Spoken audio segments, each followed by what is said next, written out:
खिचड़ी एक ऐसी डिश है जो आई थिंक सभी को बनानी आती है। मतलब जो बहुत ज़्यादा कुकिंग नहीं जानते हैं वो भी आराम से बना लेते हैं, लेकिन कई बार लोगों को इसे खाना पसंद नहीं होता क्योंकि उन्हें लगता है कि ये एक बीमारों वाला खाना है। बट ट्रस्ट मी, ऐसा बिल्कुल नहीं है। ये खिचड़ी दिखने में जितनी ज़्यादा टेस्टी लग रही है ना, खाने में उससे कई ज़्यादा टेस्टी है और बनाने में तो उससे भी ज़्यादा आसान है। ये है मिक्स वेज मसाला खिचड़ी। और जैसा कि मकर संक्रांति आने वाली है ना, तो हमारे यहाँ पे तो मकर संक्रांति पे खिचड़ी ज़रूर से बनती है। तो ये वाली खिचड़ी आप एक बार ज़रूर से ट्राई करना, आपको बहुत पसंद आएगा। और आपके घर में जिन्हें खिचड़ी नहीं पसंद है ना, वो भी मांग मांग कर खाएंगे। तो सबसे पहले ना, एक टेस्टी और एक अच्छी खिचड़ी को बनाने के लिए सबसे इम्पॉर्टेंट होता है आपकी दाल और चावल का मेज़रमेंट। तो मैंने यहाँ पे लिया हुआ है ये चावल, ये छोटे वाले चावल हैं। खिचड़ी के लिए आप हमेशा छोटे वाले चावल का इस्तेमाल करिएगा, इससे आपकी खिचड़ी ज़्यादा अच्छी बनती है। तो ये मैंने तकरीबन 1 कप लिया है और ये है मेरे पास हाफ़ कप। और इसमें मैंने ली है मूँग की दाल।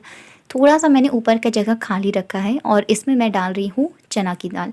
ये तकरीबन 2 बड़ा चम्मच है। अब अगर आप चाहो तो आप केवल मूँग की दाल ले सकते हो, बट चना दाल डाल दोगे ना थोड़ा-सा, तो बहुत अच्छा टेस्ट आता है।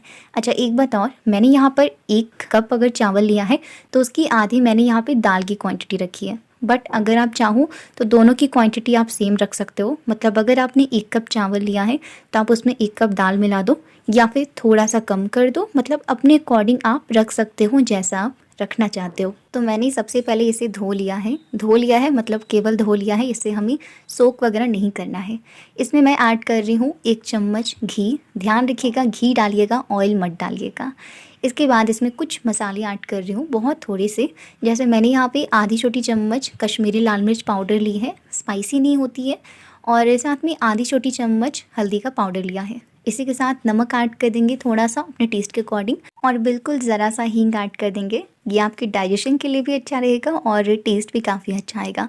इस तरीके से जब आप खिचड़ी बनाओगे ना, तो इसमें आपको अपनी माँ के हाथों का स्वाद भी याद आ जाएगा। और जब भी हम ढाबे या रेस्टोरेंट्स में खाते हैं ना, तो यही हमारे दिमाग में आता है कि ऐसा स्वाद घर पर तो आ ही नहीं पाता।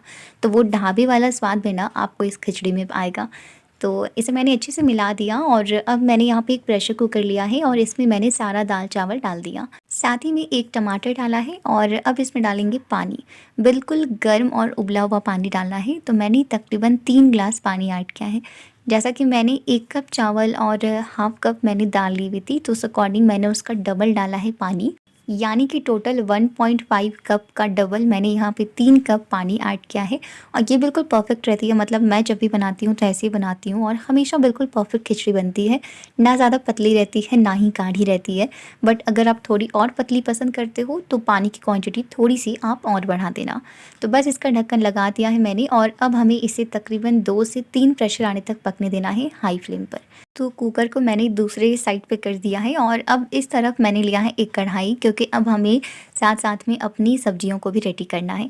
तो सबसे पहले इसमें मैंने लिया है तेल। मैंने यहाँ पे सरसों का तेल लिया है, आप जो भी तेल खाते हो वो आप ले लेना। और इसमें हम सबसे पहले भुनेंगे गोभी। मैंने यहाँ पे गोभी को बॉईल करके ले लिया है और इसे हमें मीडियम टू हाई फ्लेम पर हल्का सा भून लेना है। मतलब थोड़ी सी ये गोल्डन से हो जाए वैसा। गोभी को अलग से ही भूनेंगे क्योंकि उससे उसका टेस्ट ज़्यादा अच्छा आएगा। अगर आप सारी सब्जियों के साथ भुनोगे ना तो वो अच्छे से भुनेगा नहीं। कई बार क्या होता है कि वो बिल्कुल मैशी सा हो जाएगा, तो वो उतना अच्छा नहीं लगेगा। तो गोभी अच्छे से गोल्डन हो गई तो मैंने इन्हें निकाल लिया। तो मैंने उसी तेल में डाल दिया है आधा चम्मच जीरा। अगर आपका तेल ख़त्म हो गया तो आप और ले लेना।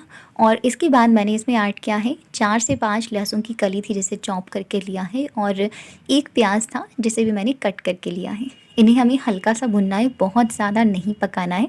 और साथ ही मैंने इसमें 1 हरी मिर्च और 1 सूखी लाल मिर्च ऐड कर दी है। इसे भी डाल करके अच्छे से मिलाएंगे और प्याज को बस हल्का सा गोल्डन करना है कि हल्का सा उसका कच्चापन निकल जाए, बहुत ज़्यादा ब्राउन नहीं करेंगे। और इसके बाद हमें इसमें अपनी सब्जियां ऐड करनी है। तो सबसे पहले मैंने इसमें ऐड किया है आलू और गाजर। अच्छा, सब्जियां जो हैं वो आप अपनी पसंद के अकॉर्डिंग ले सकते हो और उनकी क्वांटिटी को भी आप थोड़ा ऊपर नीचे कर सकते हो जैसा आप पसंद करते हो। जैसे मैंने गाजर और आलू लिए हैं, आप बीन्स ले सकते हो और पत्ता गोभी भी ले सकते हो, वो भी बहुत अच्छी लगती है। अगर आपने कभी ट्राई नहीं किया तो करना। शिमला मिर्च ले सकते हो, तो जो भी आप पसंद करते हो वो आप ले सकते हो।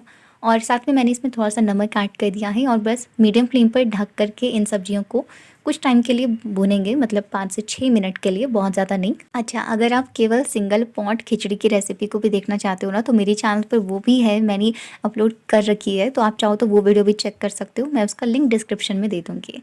तो सब्जियाँ जब हल्की सी भुन गई तो इसके बाद मैंने इसमें आधा कप मटर डाल दिया है, क्योंकि मेरे जो मटर थे ना वो बहुत अच्छे सॉफ्ट से थे, बट कई बार होता है कि मटर थोड़ी टाइट रहते हैं, तो उस टाइम पर आप उन्हें पहले डाल देना, मतलब जिस वक्त आपने आलू वगैरह डाले थे ना उसी टाइम पे आप डाल देना। इसी के साथ मैंने इसमें एक टमाटर चॉप करके डाल दिया है और साथ में डालेंगे कुछ बेसिक से मसाले। तो मैंने इसमें काली मिर्च का पाउडर लिया है 1/4 छोटी चम्मच, हल्दी पाउडर लिया है आधी छोटी चम्मच, आधी छोटी चम्मच धनिया पाउडर, 1 छोटी चम्मच गरम मसाला, आधी छोटी चम्मच जीरा का पाउडर और बिल्कुल ज़रा सा मैंने लिया है काली मिर्च का पाउडर। मसाले की क्वांटिटी आप अपने अकॉर्डिंग भी रख सकते हो, ज़्यादा कम जैसा आप पसंद करते हो। और बस इन सारे मसालों को भी अच्छे से मिक्स करेंगे। थोड़ा सा मैंने इसमें पानी ऐड कर दिया है ताकि ये मतलब मसाले अच्छे से भुने, और फ्लेम मेरा अभी मीडियम पर ही है और इसी फ्लेम पर हमें इसे अच्छे से भुनना है। साथ में मैंने इसमें गोभी भी डाल दिए हैं भुने हुए, और इन सबको अच्छे से मिक्स करके भुनेंगे ताकि हर एक सब्ज़ी जो है वो मसाले के फ्लेवर्स को ले ले और जो मसाले हैं वो भी बढ़िया से पक जाएं। इन्हें हम ढक करके पका रहे हैं, लेकिन आप इसका ढक्कन टाइम टाइम पे हटा करके और इन्हें चेक करते रहिएगा और इसे अच्छे से मिक्स करके पकाते रहिएगा ताकि जो सब्जियां हैं वो तले में लगे नहीं। क्योंकि जब हम एक सिंगल पॉट में खिचड़ी बनाते हैं ना केवल कुकर में, तो उसमें हमें सब्जियों को बस हल्का सा फ्लेवर देने के लिए भुनना होता है, क्योंकि बाद में फिर वो उसमें प्रेशर लगता है तो वो पक जाती है। लेकिन अभी इस टाइम पर हमें इन्हें इसी टाइम पर पकाना होगा, बाद में अब इन्हें टाइम नहीं मिलेगा पकने का, तो इसलिए इस टाइम पर इन्हें अच्छे से पका लीजिए। तो सारी सब्जियां बढ़िया से भुन चुकी हैं, बहुत अच्छी सी स्मेल आ रही है और दिखने में भी बहुत अच्छी लग रही है। तो गैस का फ्लेम ऑफ करके साइड कर देंगे और तब तक में ये देखिए जो हमारी खिचड़ी थी ना वो पक भी गई, मतलब जो दाल और चावल हमने रखा था बॉईल करने के लिए, और ये हल्का सा ठंडा भी हो गया तो मैंने इसे चेक कर लिया। जैसा कि आप देख सकते हो कि बिल्कुल परफेक्ट थी, मतलब बहुत ज़्यादा गाढ़ी या बहुत पतली नहीं थी। हमारे यहाँ पर ऐसी ही खिचड़ी खाई जाती है, बट अगर आप थोड़ा पतला अगर पसंद करते हो ना, या अगर आप ऐसा हो गया है कि आपने खिचड़ी बनाई है वो थोड़ी गाढ़ी हो गई है, तो उस टाइम पे क्या करना आप कि थोड़ा सा गुनगुना पानी ले करके और उसे डालना। बस ध्यान रखना कि गुनगुना पानी हो और क्वांटिटी आप अपने अकॉर्डिंग कर लेना। बस इसके बाद मैंने इसमें सारी भुनी हुई सब्जियां डाल करके और इन्हें अच्छे से मिला दिया है। लेकिन अभी ये तैयार नहीं हुई है, मैंने कहा ना वो ढाबे वाला टेस्ट देना है, तो इसके लिए हम इसमें लगाएंगे एक तड़का। तो तड़के को रेडी करने के लिए मैंने यहाँ पे 1 बड़ा चम्मच घी लिया है। आप घी का ही इस्तेमाल करिएगा, घी से खिचड़ी में ज़्यादा अच्छा टेस्ट आता है। अब ढाबे में तो हमें नहीं पता कि घी लेते हैं नहीं लेते हैं, घी के नाम पे क्या लेते हैं, तेल लेते हैं, तो वो जो भी लेते हैं, लेकिन आप घी का लीजिएगा, उससे बहुत अच्छा टेस्ट आएगा। इसमें मैंने ज़रा सा हींग और थोड़ी सी जीरा ऐड कर दी है और साथ में कुछ कड़ी के पत्ते ऐड कर दिए हैं। इन्हें हल्का सा क्रैकल कर लेंगे और इसके बाद गैस का फ्लेम ऑफ कर दीजिए और इसके बाद इसमें कश्मीरी लाल मिर्च पाउडर ऐड कर दीजिएगा।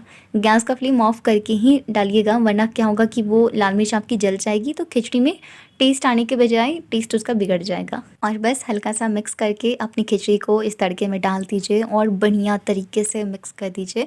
अच्छा, अगर आप चाहो तो आप अभी तड़का जब लगा रहे थे ना तो उस टाइम पे थोड़ी सी आप लहसुन को चॉप करके डाल देना, उससे भी आपकी खिचड़ी में बहुत अच्छा टेस्ट आएगा, क्योंकि जब वो लहसुन की बाइट आएगी ना थोड़े से क्रंची क्रंची से लहसुन, तो उनका टेस्ट बहुत अच्छा आएगा, बट मैंने नहीं किया है। और बस खिचड़ी को अच्छे से मिला दीजिए। लास्ट में इसमें ऐड कर देंगे हरी धनिया की ये पत्ती और हमारी खिचड़ी कंप्लीट हो चुकी है। लेकिन 1 मिनट रुकिए, अभी मैं आपके साथ शेयर करूँगी एक टमाटर की चटनी की रेसिपी। ये हमारे यहाँ पे मतलब बनती ही बनती है और इसके साथ खिचड़ी का जो मज़ा है ना वो 2 गुना 3 गुना बढ़ जाता है। तो इसके लिए मैंने यहाँ पे टमाटर लिया है जिसे मैंने आग पर पका करके लिया है। आप चाहो तो तवे पे रख के पका लेना या डायरेक्टली आप गैस पर रख के पका सकते हो या बॉईल भी कर सकते हो। और इसके ऊपर के छिलके को हटा करके इसे चम्मच से ही हमें मैश कर लेना है, ग्राइंड मत करिएगा, इस तरीके से मैश करिएगा। और इसके बाद मैंने इसमें ऐड किया है 1 चम्मच सरसों का तेल, जो इस चटनी की सबसे इम्पॉर्टेंट मतलब जान है इस रेसिपी की। साथ ही में ऐड कर देंगे नमक टेस्ट के अकॉर्डिंग, और इसी के साथ इसमें ऐड किया है प्याज, लहसुन और हरी मिर्च, जिसे मैंने बारीक कट करके लिया है। साथ ही में ऐड किया है हरी धनिया की पत्ती और इन सबको अच्छे से मिला देना है। और आपको पता है ये हमारी झटपट वाली टमाटर की चटनी तैयार है। और ये सिर्फ़ इस खिचड़ी के साथ नहीं, बल्कि आप दाल-चावल खा रहे हो उसके साथ या रोटी हो, उनके साथ भी बहुत टेस्टी लगते हैं। मतलब हमारे यहाँ अगर ये चटनी है ना, फिर हमें ना सब्ज़ी चाहिए ना कुछ और चाहिए।